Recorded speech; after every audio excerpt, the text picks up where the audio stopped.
Voilà, vous savez, la journée mondiale du braille est célébrée dans le monde entier le 4 janvier de chaque année. Et vous pourrez vous demander qu'est-ce que c'est l'écriture braille. Alors voilà un document en braille. Comme vous constatez, il s'agit des points saillants sur un papier épais, comme vous pouvez le constater.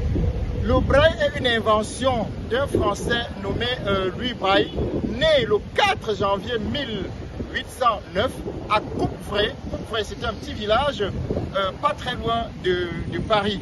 Alors Louis Braille perd la vue à l'âge de 3 ans et invente cette écriture qui porte son nom lorsqu'il a à peu près 15 ans. Le braille est une forme d'écriture en relief, je le disais déjà, basée sur 6 points.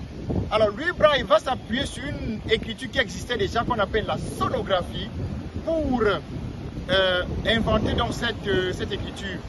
La différence, c'est que la sonographie, on pouvait lire les sons sans avoir l'orthographe des mots. Alors Louis Braille va s'appuyer donc sur cette écriture, donner la possibilité de connaître l'orthographe des mots, et son écriture est basée donc sur 6 points. Les 6 points classés en 2 colonnes et 3 rangées permettent d'obtenir 64 combinaisons différentes.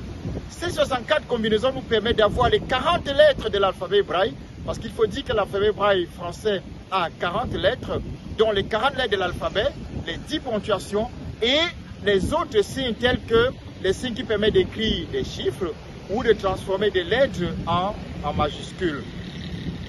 Le braille s'est beaucoup développé dans le monde et aujourd'hui on peut lire ou écrire le braille dans différentes langues, que vous soyez dans n'importe quel pays, n'est-ce pas, vous pouvez écrire le braille en ces langues-là. Et depuis quelques années, on arrive même à écrire le braille en certaines langues africaines. Au niveau du Cameroun,